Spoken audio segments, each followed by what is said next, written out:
வணக்கம். நீங்கள் இணைந்திருப்பது உதயன் டிஜிட்டல் வலையொலியின் பிரதான செய்திகளுடன். செய்தி தொகுப்பு உதயன் டிஜிட்டல் செய்தி பிரிவு.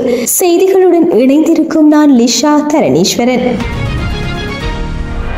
வங்காள விரிகுடாவில் இலங்கைக்கு தென்கிழக்காக உள்ள ஆழ்ந்த காற்றழுத்த தாழ்வு மண்டலம் வடக்கு வடமேற்கு திசை நோக்கி நகர்ந்து வருகின்றது. இன்று மாலை 3 மணியளவில் இலங்கையை மிக நெருக்கமாக அண்மிக்கும் என்று யாழ்ப்பாண பல்கலைக்கழக புவியியல் துறை தலைவரும் வானிலையாளருமான நாகமுத்து பிரதீபராஜா தெரிவித்துள்ளார். இது தொடர்பில் அவர் மேலும் தெரிவிக்கையில், வங்கக்கடலில் உருவாகியுள்ள காற்றழுத்த தாழ்வு மையம் நகரும் வேகம் மிகவும் மந்தமாக காணப்படுகின்றது. இன்று காலை 8 மணியளவில் பாணமயிலில் இருந்து 140 கிலோமீட்டர் தொலைவில் காணப்படும் புயல் மாலை 3 மணியளவில் அம்பாறைக்கு மிக அண்மைத்து 82 கிலோமீட்டர் தொலைவில் மையம் கொள்ளும். இந்த ஆழ்ந்த காற்றழுத்த தாழ்வு மண்டலம் நாளை அதிகாலை 2 மணியளவில் மட்டக்களப்பு நகரில் இருந்து 91 கிலோமீட்டரில் காணப்படும். அதன் பின்னர் நண்பகல் 1 மணியளவில் திருகோணமலையில் இருந்து 94 கிலோமீட்டர் தூரத்தில் காணப்படும். நாளை மாலை 6 மணியளவில் முல்லைத்தீவில் இருந்து 109 கிலோமீட்டர் தூரத்தில் இந்த புயல் நிலை கொள்ளும். தற்போதைய நகரும் வேகத்தில் தான் இந்த இட அமைவுகள் குறிப்பிடப்படுகின்றன. நகரும் வேகம் மாற்றமடைந்தால் இடங்களும் மாறும் என்றார்.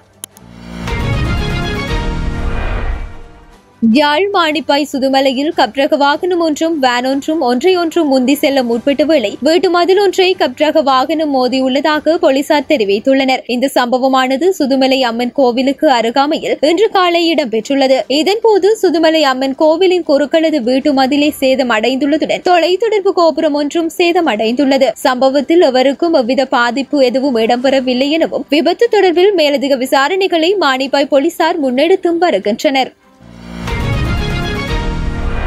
முல்லைத்தீவு மாவட்டத்தின் ஒட்டுசுட்டான் பிரதேச செயலக பிரிவுக்கு உட்பட்டு பண்டாரவன்னி கிராமத்தில் அதிக வெள்ளப்பெருக்கு ஏற்பட்டுள்ளமையால் தொடர்ச்சியாக இன்று இரவும் மழை பெய்யும் சாத்தியம் இருப்பதனால் அக்கிராமத்தில் உள்ள மக்களை அயலில் உள்ள பாடசாலைக்கு செல்லுமாறு அனர்த்த முகாமைத்துவ பிரிவினர் தகவல் விடுத்துள்ளனர். இதனை அடுத்து ஒட்டுசுட்டான் பண்டாரவன்னி கிராமத்தை சேர்ந்த 45 குடும்பங்களை சேர்ந்து 137 அங்கத்தவர்கள் கருவேலங்கண்டல் ஆதாக்க பாடசாலையில் அமைக்கப்பட்டு இடைத்தங்கல் முகாமில் தற்போது தங்க வைக்கப்பட்டுள்ளனர். குறித்த பகுதியில் கிடா ஆறும் குருவிச்சையாறும் குறுக்கறுத்து பாய்வதனால் வெள்ளம் கிராமத்தினை பாதிக்கும் சாத்தியக்கூறுகள் இருப்பதனாலே குறித்த பகுதி மக்கள் பாடசாலையில் அமைக்கப்பட்டு இடைத்தங்கல் முகாமில் தங்க வைக்கப்பட்டுள்ளனர். குறித்த பகுதி கிராம சேவையாளர், சமுர்த்தி அலுவலகர், அபிவிருத்தி உத்தியோகத்தர் ஆகியோருடன் இணைந்து பிரதேச செயலக அதிகாரிகள், அனர்த்த முகாமைத்துவ பிரிவினர், ராணுவம், போலீசார் இணைந்து குறித்த கிராம மக்களை பாதுகாக்கும் நடவடிக்கையில் ஈடுபட்டு வருவதும் குறிப்பிடத்தக்கது.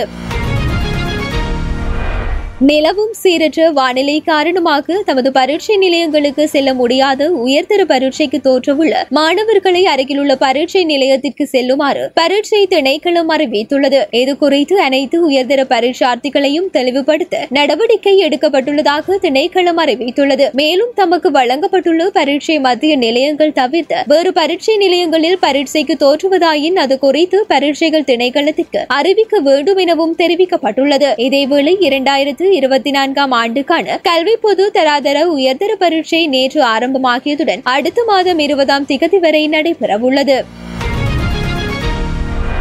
உயிர்த்த ஞாயிறு தாக்குதல் தொடர்பில் வெளியிடப்பட்ட சேனல் 4 காணொலியில் பல சாட்சியங்களை வெளிப்படுத்தியிருந்த அசாத் மௌலானாவை நாடு கடத்துமாறு இலங்கை அரசாங்கம் கோரிக்கை விடுத்துள்ளது. சர்ச்சைக்குரிய உயிர்த்த ஞாயிறு குண்டு தாக்குதலுக்கும் முன்னாள் பிரதி அமைச்சர் சிவனேசதுரை சந்திரகாந்தன் என அழைக்கப்படும் பிள்ளையான் மற்றும் முன்னாள் அரசு புலனாய்வு பணிப்பாளர் சுரேஷ் சலை ஆகியோருக்கும் தொடர்பு உள்ளதாக அசாத் மௌலானா சேனல் 4 காணொலியில் நேரடியாக தோன்றி வெளிப்படுத்தியிருந்தார். இது தொடர்பில் தற்போது சுவிட்சர்லாந்தில் தஞ்சம் அடைந்துள்ள அசாத் மௌலானா மேலதிக விசாரணைகளை மேற்கொள்ள அவரை நாடு கடத்துமாறு இலங்கை அரசாங்கம் சுவிட்சர்லாந்து அரசாங்கத்திடம் கோரிக்கை விடுத்துள்ளது. உயிர்த்த ஞாயிறு தாக்குதலில் வெளிநாட்டவர்கள் உள்ளிட்ட 270க்கும் மேற்பட்டோர் கொல்லப்பட்டதுடன் 500க்கும் மேற்பட்டோர் காயமடைந்தனர். மேலும் பலர் அங்கவீனமடைந்துள்ளனர். குறித்த சம்பவம் தொடர்பில் தற்போது வரையில் எதுவித சட்ட நடவடிக்கைகளும் மேற்கொள்ளப்படாத நிலையில் ஜனாதிபதி அனுரகுமார திசநாயக்கவின் அரசாங்கம் நடவடிக்கை மேற்கொண்டு குற்றவாளிகளுக்கு தண்டனை வழங்குவதாக உறுதியளித்திருந்தது. அண்மையில் பிள்ளையான் புலனாய்வு பிரிவுக்கு அழைக்கப்பட்டு அவரிடம் சுமார் 10 மணித்தியாலங்கள் விசாரணை மேற்கொள்ளப்பட்டது. இந்த நிலையிலேயே தற்போது அசாத் மௌலானாவிடம் விசாரணைகள் மேற்கொள்வதற்காக அவரை நாடு கடத்த அனுர அரசாங்கம் கோரியுள்ளது. அசாத் மௌலானா வடக்கு கிழக்கில் போர் நடைபெற்ற காலத்தில் இலங்கை ராணுவ புலனாய்வு பிரிவில் இணைந்து பணியாற்றியிருந்தமையும் குறிப்பிடத்தக்கது.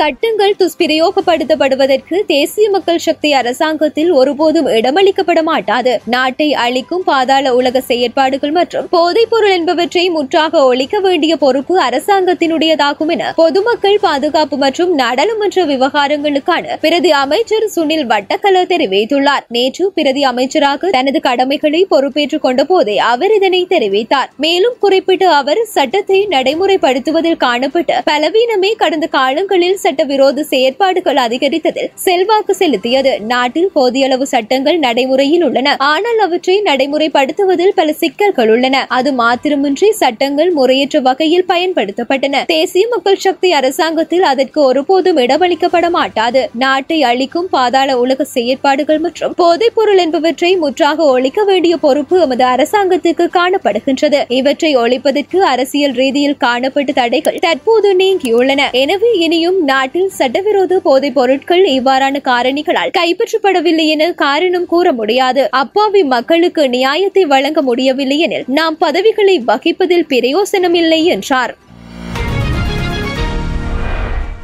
சென்னை ராஜா அண்ணாமலைபுரத்தில் முத்தமிழ் பேரவையின் பொன்விழா வெகு விமரிசையாக நடந்து முடிந்துள்ளது. தமிழக முதலமைச்சர் மு.க. ஸ்டாலின் தலைமையில் நடைபெற்ற இவ்விழாவில் கலைத்துறையை சேர்ந்தவர்களுக்கு விருது வழங்கி கௌரவிக்கப்பட்டது. அதன்படி நடிகர் சத்யராஜுக்கு ஸ்டாலினால் கலைஞர் விருது வழங்கி வைக்கப்பட்டது. அதனைத் தொடர்ந்து விழாவில் பேசிய முதலமைச்சர் ஸ்டாலின், நடிகர் சத்யராஜுக்கு கலைஞர் விருது வழங்கி வைப்பதில் எனக்கு மட்டற்ற மகிழ்ச்சி. தகுதியானவருக்கு இவ்விருது வழங்கி வைக்கப்பட்டுள்ளது. கலைஞரின் வசனத்தை பேசி நடித்தவர், பெரியாராகவே வாழ்ந்து காட்டியவர். ஆகவே அவருக்கு வழங்கப்பட்டுள்ளது. சினிமாவில் இருந்து கொண்டே தனது திராவிட கொள்கைகளை துணிச்சலாக பேசக்கூடியவர் சத்யராஜ். அவருக்கு மீண்டும் மீண்டும் எனது பாராட்டுக்கள் என்றார்.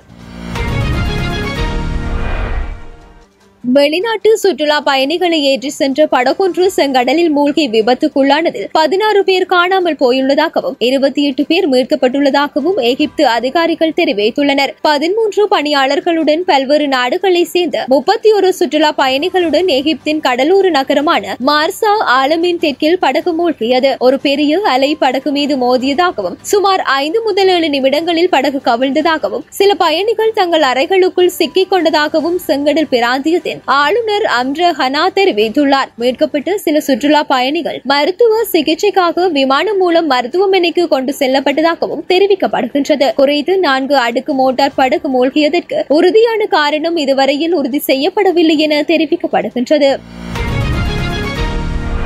இம்முறை இடம்பெறவுள்ள இந்தியன் பிரீமியர் லீக் தொடரில் இலங்கை வீரர்கள் 7 பேர் விளையாட உள்ளதாக தெரிவிக்கப்பட்டுள்ளது. இந்தியன் பிரீமியர் லீக் ஏலத்தில் 6 இலங்கை வீரர்கள் வாங்கப்பட்ட நிலையில் சென்னை சூப்பர் கிங்ஸ் அணி மத்தீச பத்திரனவை தமது அணியில் தக்க வைத்துக் கொள்ள தீர்மானித்துள்ளது. பனிந்து ஹசரங்க மற்றும் மகேஷ் தீக்ஷண ஆகியோர் நேற்று முன்தினம் ராஜஸ்தான் ராயல்ஸ் அணியால் வாங்கப்பட்டுள்ளதுடன் ஐக்கிய அரபு ராஜ்யத்தின் ஜெட்டா நகரில் நேற்று நடைபெற்ற வீரர்கள் ஏலத்தில் மேலும் 4 இலங்கை வீரர்கள் இவ்வருட IPL போட்டிக்கான அணிகளால் வாங்கப்பட்டுள்ளமை குறிப்பிடத்தக்கது. அதன்படி நுவான் துசாராவை பெங்களூர் ராயல் சேலஞ்சர்ஸ் அணியும், கமிந்து மெண்டிஸை சன்ரைஸ் ஹைதராபாத் அணியும் வாங்கியுள்ளதுடன் துஷ்மந்த் சமீரவை டெல்லி கேபிட்டல்ஸ் அணியும் புதிய வீரரான எசான் மலிங்கவை சன்ரைஸ் ஹைதராபாத் அணியும் வாங்கியுள்ளன. இத்துடன் உதயன் டிஜிட்டல் வலையொலியின் பிரதான செய்திகள் நிறைவடைகின்றன. தொடர்ந்தும் செய்திகளை உடனுக்குடன் அறிந்து கொள்ள எமது உதயன் டிஜிட்டல் வலையொலி பக்கத்துடன் இணைந்திருங்கள். வணக்கம்.